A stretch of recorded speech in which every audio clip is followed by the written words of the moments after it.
이정용 선수가 다시 살아나기 위해서 가장 먼저 좀 바로잡아야 되는 부분은, 어제 제가 방송 딱 켰는데 일요일 선발 이정용이라는데 약간 이렇게 다들 말씀하셔가지고 저도 이렇게 흠칫 놀랐었거든요. 예, 도대체 연경엽 감독님이 뭐라고 했을까? 뭐라고 했길래 이정용 선수가 일요일날 선발 등판인 걸까? 요거 좀 궁금해가지고 자세한 내용을 좀 조사를 해왔습니다. 뭐 올 시즌에 LG 트윈스 저기 선발 고민이 크다라는 거는 뭐 이미 입이 아프게 얘기를 해가지고 더 이상 이야기할 필요는 없는데, 우리가 최근에 이제 기대를 걸었던 군 제대 자원 이상영 선수가 사실은 좀 실패로 돌아갔어요. 연경엽 감독님 역시도 원래는 이제 4경기 내지는 뭐 한 달 정도는 믿고 선발로 써주겠다 했는데 지금 말을 바꾸셨습니다. 도저히 상영이 못 기다려주겠다, 이렇게 좀 판단을 하신 것 같은데, 연경엽 감독님의 인터뷰 내용을 좀 정리를 해봤습니다. 자, 보시면요, 상영이는 한 달을 기다려주려고 했는데 그럴 의미가 없을 것 같다. 그럴 의미가 없는 피칭을 좀 하더라. 연습이 아주 필요한 상황이고 직구의 회전수가 너무 떨어지다 보니까 저기 구종에 대한 표기가 직구를 던졌는데도 체인지업이라고 나오더라. 그러다 보니까는 상영이를 기다려주지 못하겠다, 2군에 내리겠다, 이렇게 또 이야기를 하셨더라고요. 그 2이닝을 못 버티고 내려갔던 그 피칭 있잖아요. 그때 당시에는 이상형을 한 달을 기다려주는 게 맞는 걸까? 라는 생각이 저도 좀 들긴 들더라고요. 그 정도로 사실은 좀 안 좋은 내용의 피칭을 했기 때문에 좀 특단의 조치를 내린 게 아닌가 싶은 생각이 들고, 덧붙여서 연경엽 감독님이 이야기한 내용들, 전반기 안에는 그래도 선발 투수가 이게 견적이 좀 나와야 우리가 후반기 때 힘을 낼 수 있다.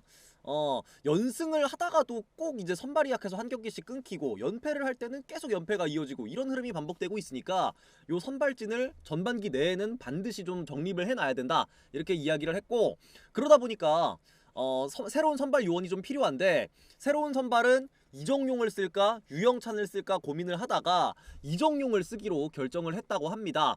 이정용 선수 같은 경우에도 본인이 선발 생각이 있었기 때문에 선발 한번 해볼래? 라는 이야기에 대해서 예 알겠습니다 이야기를 했고, 이번 주 일요일 바로 등판한다 라고 합니다. 요거에 더해서 전반적인 선발 계획에 대해서 다시 한번 또 이야기를 했더라고요.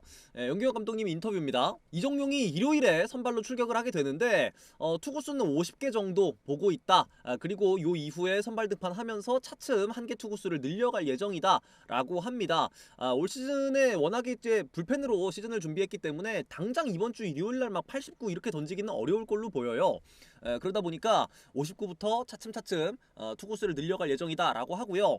그리고 이제 이정용 선수 같은 경우에는 지난 시즌에도 사실은 꽤 많은 이닝을 던졌었고, 군대 이번에 가면은 군대를 가면서부터 선발로 자리를 좀 옮길 예정이었던 선수기 때문에 조금 더 부담 없이 선발 시도를 해보려고 한다라고 합니다.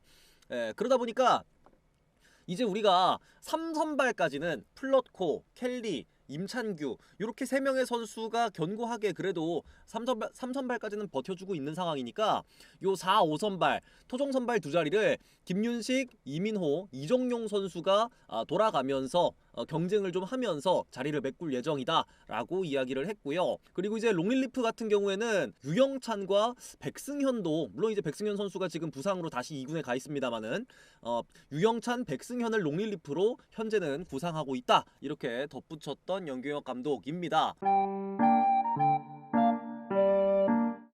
그래요. 일단은 뭐 선발 때문에 계속 머리가 아픈 연경엽 감독이라는 거를 좀 확인할 수가 있습니다. 그죠? 그러다 보니까 이제 롱릴리프에 빵꾸 나는 부분도 어떻게 할까, 누굴 쓸까, 이거에 대해서 계속 고민을 하다 보니까 사실은 본인이 뱉었던 말도 좀 번복을 하게 되고 그런 부분이 있는 걸로 보이는데, 이정용 선수가 일요일에 안정감 있는 피칭을 하게 된다면 이런 걱정을 좀 덜어줄 수도 있을 것 같아요. 근데 문제는 이정용 선수도 올 시즌에 상당히 부진하다라는 거거든요. 요거는 이제 제가 작년에 이정용과 올 시즌의 이정용을 간단하게 좀 비교를 해봤어요. 일단은 평균 자책점을 놓고 봤을 때는 작년에는 3.19, 그리고 이제 올 시즌에는 5.57을 기록을 했는데, 이정용 선수가 방어율이 상당히 높아진 게 뭐가 고장났다라는 거를 콕 집어서 진단하기 어려울 정도로 전체적으로 다 안 좋더라고요. 올 시즌에 사실은 뭐 변화를 준 부분, 이정용 선수가 크게 변화를 준 부분이라고 한다면 스플리터를 장착했다 라는 거 정도는 있을 수가 있거든요. 작년까지 안 던지던 스플리터를 올 시즌에는 좀 적극적으로 던지기 시작을 했는데, 그거랑 무관하게 직구, 슬라이더, 커브까지 모든 구종이 다 망가져 있어요. 지금 지표를 놓고 봤을 때는 지금 보시면 직구의 피안타율 같은 경우에는 2할 5푼 9리에서 올 시즌에 2할 8푼까지 상승을 했고요. 이 슬라이더가 특히나 좀 충격적인데 이정용 선수의 슬라이더 피안타율이 1할 6푼 7리였는데 올 시즌에 3할 6푼 4리까지 치솟았습니다. 3할 6푼 4리라는 거는 사실은 실전에서 쓰기 어려운 수준이죠. 뭐 올 시즌에는 스플리터 비율을 좀 높여가고 있습니다만은 기본적으로는 직구 슬라이더 투수라고 볼 수가 있는데 이 슬라이더의 피안타율이 급격하게 높아지면서 아무래도 이제 실점을 좀 많이 하고 있고 거기다가 이제 이 피안타율뿐만이 아니라 피장타율 쪽에서도 엄청나게 좀 망가져 있는 이정용 선수인데 지난 시즌 직구의 피장타율은 3할 6푼 근데 올 시즌의 직구의 피장타율이 5할 2푼입니다.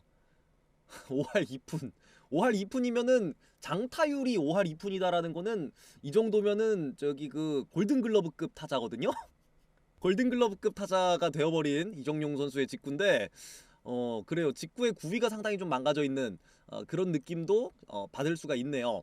네, 그리고 이제 슬라이더 역시도 지난 시즌 피장타율이 2할 5푼에서 올 시즌에 4할 5푼 5리까지 좀 올라가 있는 모습입니다. 어디서부터 바로 잡아야 될까가 좀 엄두가 안 나는 수준이기는 한데 제 생각에는 이정용 선수가 가장 먼저 바로 잡아야 되는 부분은 제 생각에는 직구의 구위 같아요. 지금 직구 자체가 피안타율도 높아져 있고 피장타율이 엄청나게 높아져 있다 보니까 타자 입장에서는 직구가 별로 안 무섭거든요. 그러면은 이제 중타이밍 놓고 그냥 부담없이 스윙을 할 수 있게 되니까 그러다 보니까는 이제 저 슬라이더 쪽의 지표들도 상당히 망가진 게 아닌가 이런 생각이 좀 드네요. 최근에 뭐 이정용 선수의 그 RPM 직구의 회전수가 상당히 줄었다더라 뭐 이런 이야기도 있었고 그죠? 그러다 보니까 이정용 선수가 다시 살아나기 위해서 가장 먼저 좀 바로잡아야 되는 부분은 제 생각에는 직구의 구위 회복이 아닐까 싶은데 글쎄요. 일단은 이번 주 일요일날 선발 등판했을 때 올 시즌 내내 안 좋다가 갑자기 이번 주에 선발 등판했다고 해서 직구의 구위가 살아나지는 않을 것 같긴 해요. 그렇긴 한데 아무래도 이제 선발 요원으로 이제 5일마다 등판하는 이런 로테이션을 돌다 보면은 컨디션 관리도 좀 용이하고 그 과정에서 이정용 선수가 다시 이제 직구의 구위를 회복할 수도 있지 않을까 요런 일말의 기대감을 좀 갖고는 있는데 아무튼간에 지금 뭐 김윤식 선수 같은 경우에도 2군 가서 아직까지 뭐 소식이 잘 안 들리고 있고 뭐 LG 트윈스 선발 요원들이 확실히 좀 많이 헐겁고 좀 걱정이 되는 상황이잖아요. 일단은 이정용의 일요일 피칭이 중요하고 이정용 선수가 해줘야만 한다. 좀 힘을 냈으면 좋겠다. 요런 이야기 좀 덧붙이고요. 그게 있잖아요. 그 내가 뭔가 잘 안 돼. 지금 예를 들어서 내가 학생인데 공부를 하는데 집중도 안 되고 공부가 잘 안 돼. 이럴 때는 잠깐 다른 거를 하고 돌아와서 다시 공부를 하는 것도 방법일 수가 있잖아요. 약간 그런 것처럼 이정용 선수가 불펜에서 너무 안 돼. 맞으면 막 홈런 막 빵빵 넘어가고 난리가 나. 이럴 때 잠깐 선발 가서 자리를 좀 바꿔보면은 괜찮아질 수도 있는 거 아니겠습니까? 그죠? 그런 거에 대한 기대를 좀 해보도록 하겠습니다.